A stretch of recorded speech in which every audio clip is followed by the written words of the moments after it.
Se rieron a carcajadas sin importarles nada, como si yo fuera una reliquia olvidada que ya no pertenecía a su mundo.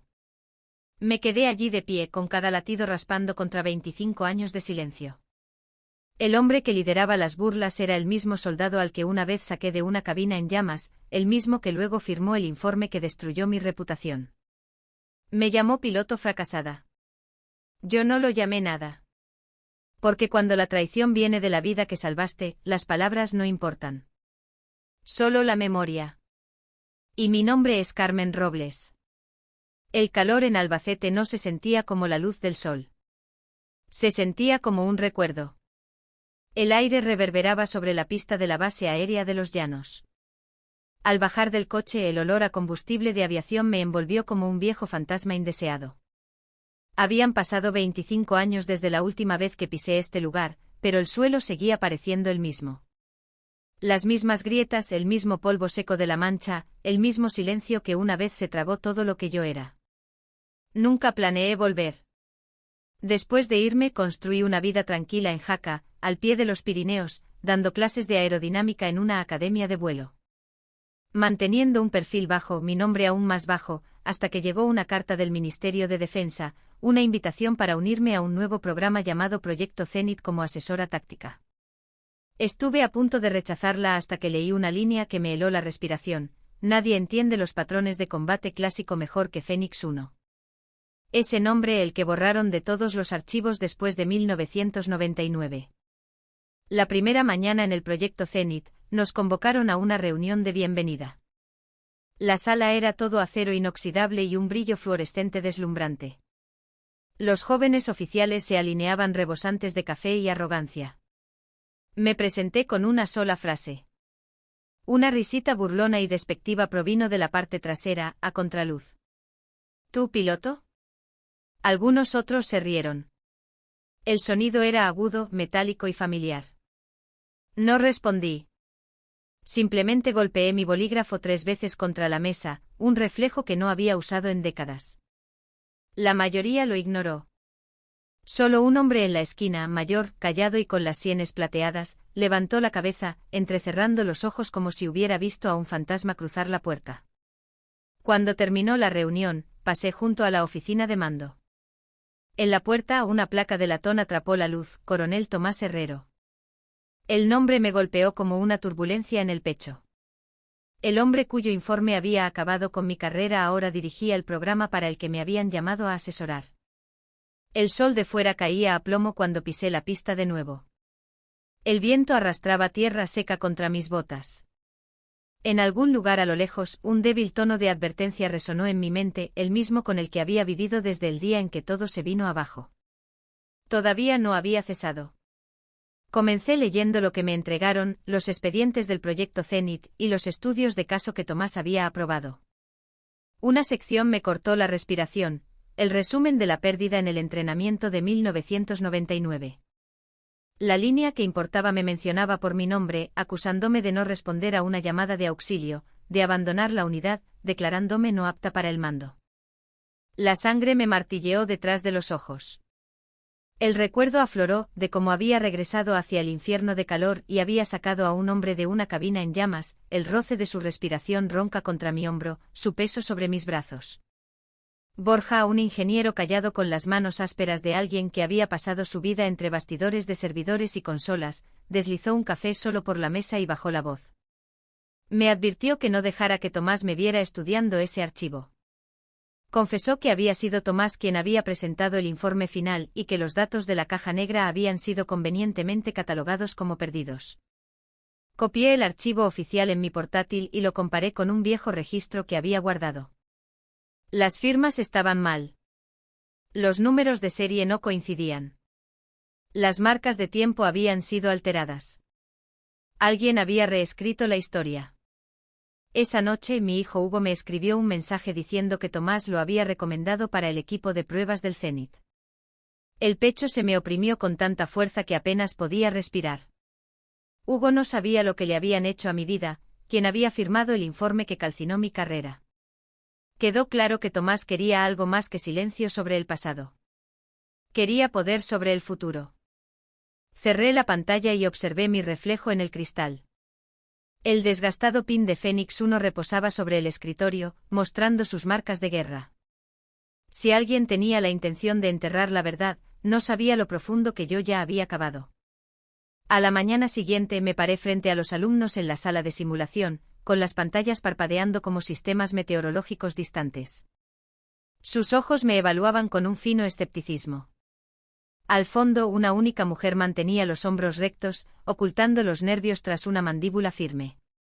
Cuando enseñé una maniobra para evadir el radar en lugar de depender únicamente de rutas algorítmicas, alguien lo llamó de la vieja escuela. Les dije que los algoritmos te mantienen con vida, pero los instintos te llevan de vuelta a casa. La sala se quedó en silencio. La mujer del fondo sonrió de una manera que pareció de reconocimiento. Después de clase se acercó con un montón de papeles impresos. Había encontrado inconsistencias en los registros de vuelo archivados, una anomalía de verificación que sugería que alguien había editado archivos desde dentro del sistema. Dijo que había estado husmeando por curiosidad sobre lo del 99. Se llamaba Marta. Me tendió un pendrive y me pidió que confiara en ella. De regreso vi a Tomás saliendo del hangar de tecnología con 2 oficiales superiores. Su conversación se detuvo a mi paso. Ese viejo y frío escalofrío me recorrió la espina dorsal, un eco del pasillo que conducía a la reunión donde terminaron con mi carrera. Más tarde apareció un mensaje en mi móvil desde un número desconocido diciéndome que dejara de escarbar, que algunas cosas debían permanecer enterradas. Sin firma, sin amenaza explícita, pero el significado era claro. Quienquiera que lo hubiera enviado quería que supiera que me estaban vigilando. Marta era un espejo de mi yo más joven. Tomás era la sombra que una vez había reescrito una vida. Levanté el pin del Fénix entre mis dedos y sentí la mordedura del metal.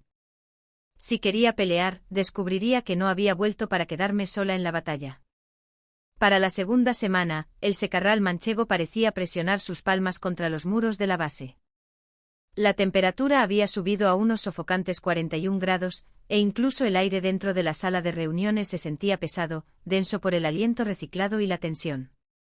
No quedaba ni un asiento libre para la evaluación de simulación del Zenit.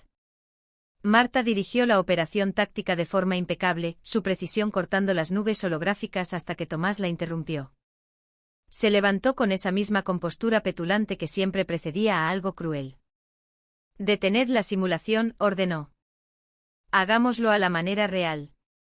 Sus ojos se deslizaron hacia mí como el filo de una navaja. Todos sabemos quién fracasó en mantener la formación hace 25 años. La sala se quedó paralizada. Cada sonido se replegó en un silencio absoluto. Reconocí de inmediato lo que era esto, no una evaluación, sino un teatro, un intento público de humillarme. Mantuve mi voz serena, midiendo cada palabra. Si está evaluando la disciplina, coronel, la cobardía no es el mejor punto de partida. Un murmullo por lo bajo se extendió por la sala como una réplica sísmica. Tomás forzó una carcajada, restándole importancia, pero su mandíbula se tensó. Vi lo que él no quería que nadie más viera, miedo, el tipo de miedo que solo le pertenece a un hombre que una vez le debió la vida a la persona que traicionó. Cuando terminó la sesión, salí sin mirar atrás.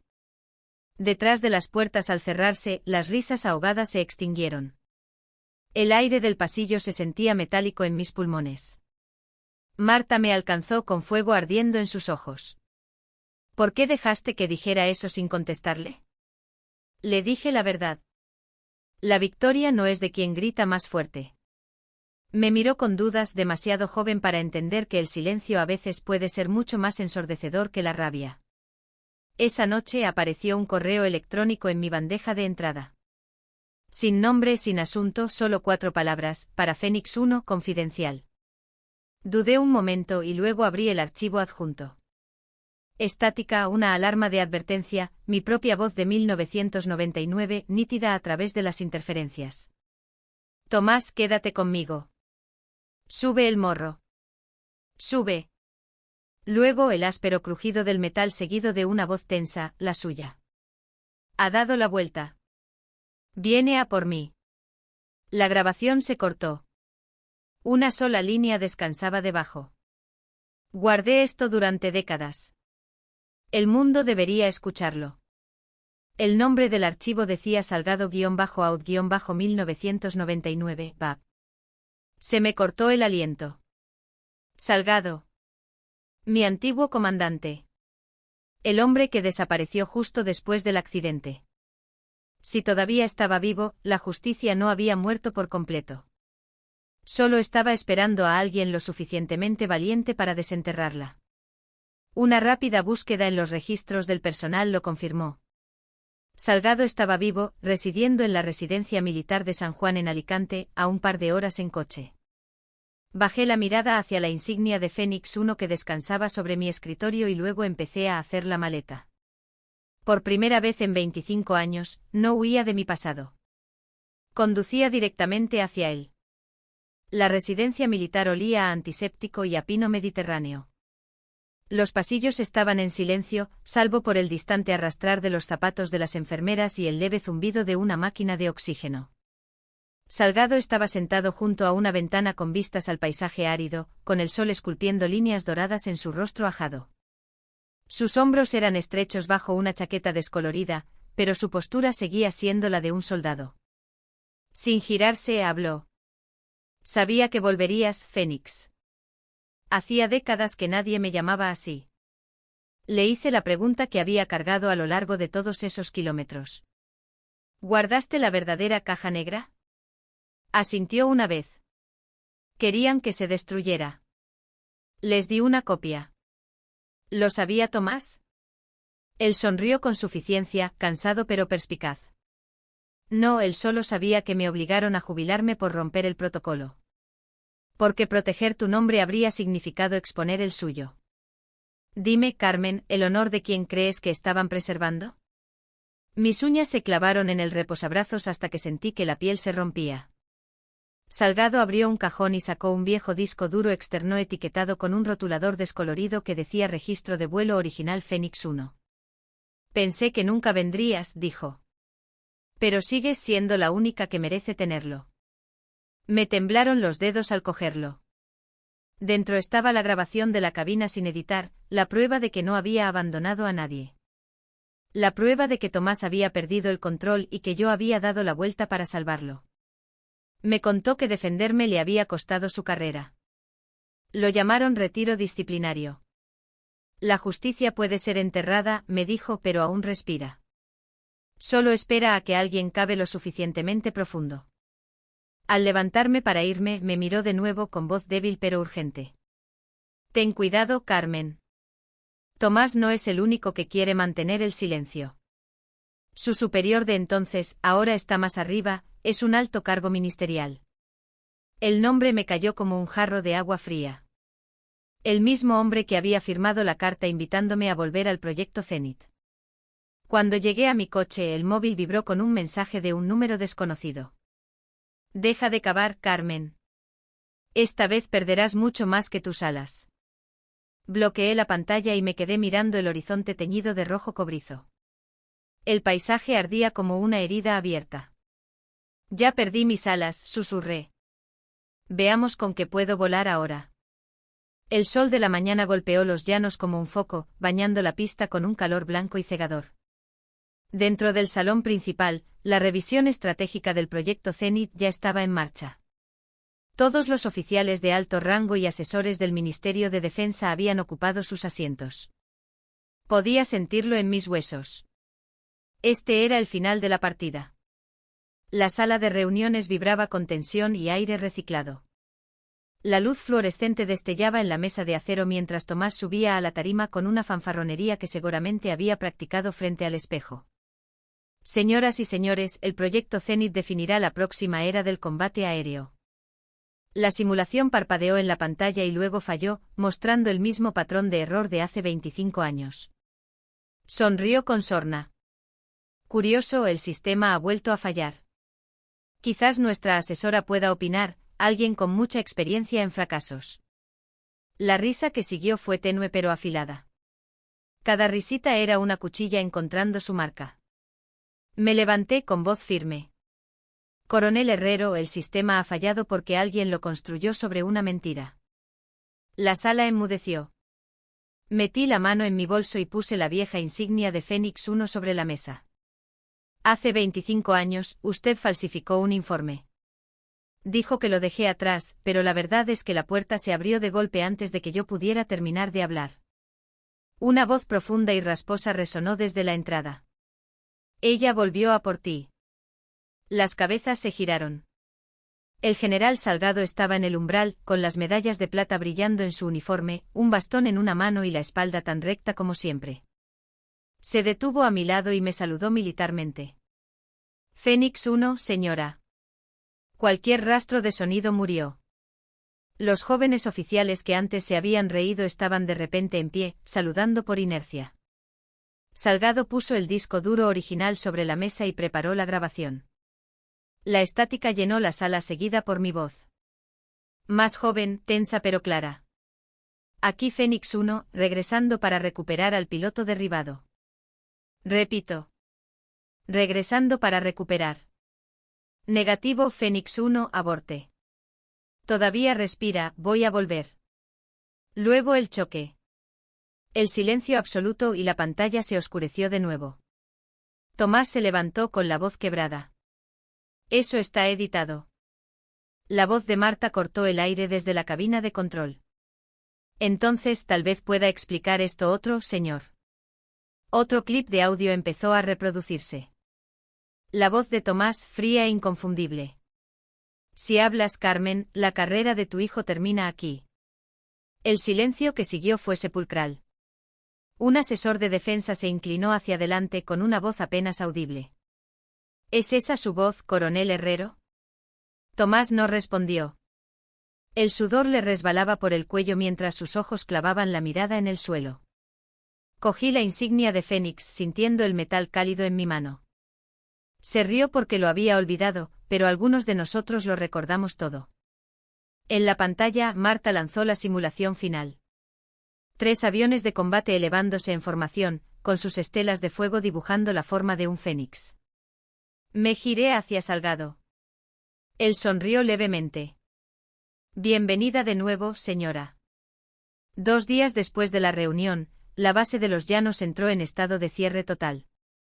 Nadie entraba ni salía sin autorización. Los hangares estaban en silencio, el aeródromo desprovisto de todo ruido. Dentro del ala de administración, la Junta Especial de Investigación formó un tribunal de altos mandos y trajes grises, fingiendo no haber sabido lo que se había estado cociendo bajo su vigilancia durante décadas. Me senté en la última fila, lejos de los micrófonos y las cámaras, donde podía verlo todo y no decir nada. La verdad ya era lo suficientemente atronadora. Salgado subió al estrado primero con el bastón apoyado contra la silla a su lado, y su voz firme a pesar de los años. Entregó el registro de vuelo original, el audio inalterado de la cabina y la vieja grabación que Marta había restaurado. Cuando reprodujeron ambos a la vez, el sonido llenó la sala como una herida que se vuelve a abrir, mi voz, avisando de que daba la vuelta, las alarmas de advertencia, la prueba de que Tomás había falsificado cada línea de ese informe. Había destruido los datos de la caja negra, enterrado las pruebas y utilizado mi silencio para ascender de rango. Al otro lado de la sala, lo vi encogerse un poco con cada segundo de reproducción. Luego le tocó el turno a Marta. Se mantuvo erguida con la barbilla en alto y su juventud, de alguna manera, hizo que su desafío ardiera con más intensidad. Puso la grabación de la amenaza de Tomás, la que había hecho en aquella oficina, usando a mi hijo como moneda de cambio. Los oficiales del tribunal se miraron entre sí, moviéndose incómodos en sus asientos. Ya no había forma de maquillar la situación. Un asesor de alto rango del ministerio, el mismo hombre que me había enviado la carta para que volviera, intentó interrumpir. El coronel Herrero actuó de forma independiente, el ministerio no tenía conocimiento de ello. La voz de Salgado lo cortó en seco. Entonces, ¿por qué aparece su firma en el archivo de autorización? La sala estalló en un caos total, gritos, papeles golpeando la mesa, gente poniéndose de pie. El presidente del tribunal golpeó su mazo, pero ya nadie escuchaba. La verdad andaba suelta y era mucho más fuerte que el orden. A través del ruido alcancé a ver a Hugo de pie al fondo de la sala, vestido de uniforme, quieto como una piedra. Nuestras miradas se cruzaron. Durante un largo instante ninguno de los dos se movió. Cuando terminó la sesión, caminó hacia mí, y el ruido se desvaneció a nuestro alrededor. Mamá, ¿por qué nunca me lo dijiste? Su voz temblaba, no de ira, sino de pura incredulidad.